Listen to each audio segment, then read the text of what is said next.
Il-Ministeru għall-Finanzi nieda konsultazzjoni pubblika dwar l-introduzzjoni ta' skema ta' pensjoni okkupazzjonali b'reġistrazzjoni awtomatika li tirrappreżenta riforma importanti fis-settur ta' tfaddil għall-irtirar f'pajjiżna. L-għan ewlieni tal-iskema huwa li jsaħħaħ l-aċċess ta' tfaddil għall-irtirar min ħaddem se jkun mitlub jinkludi b'mod awtomatiku lil ħaddiema eliġibbli tiegħu fi-skemi ta' pensjoni awtorizzati mill-Awtorità Servizzi Finanzjarji ta' Malta. Il-ħaddiema xorta waħda jżommu dritt li ma jkunux parti minn din l-iskema biex bekk tinżamm il-volontarjetà waqt li jiżdied l-aċċess għal soluzzjonijiet ta' tfaddil għall-irtirar.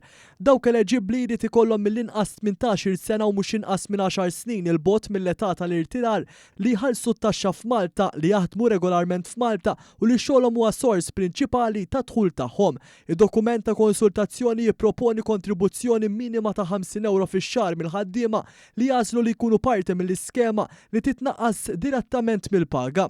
Għal-ħaddiema tiegħu il-Gvern qed iwiegħed li jħallas kontribuzzjoni addizzjonali sa massimu ta' 100 euro fix-xahar bħala sinjal ta' tmexxija responsabbli. Għas-settur privat il-kontribuzzjoni min-naħa ta' min iħaddem tibqa' fuq bażi volontarja.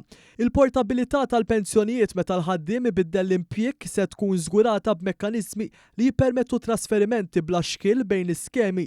Min jipparteċipa f'dawn it-tip ta' skemi se jkun jista' jibbenefika minn benefiċċji fiskali kemm għall-ħaddiema kif ukoll għal min iħaddem.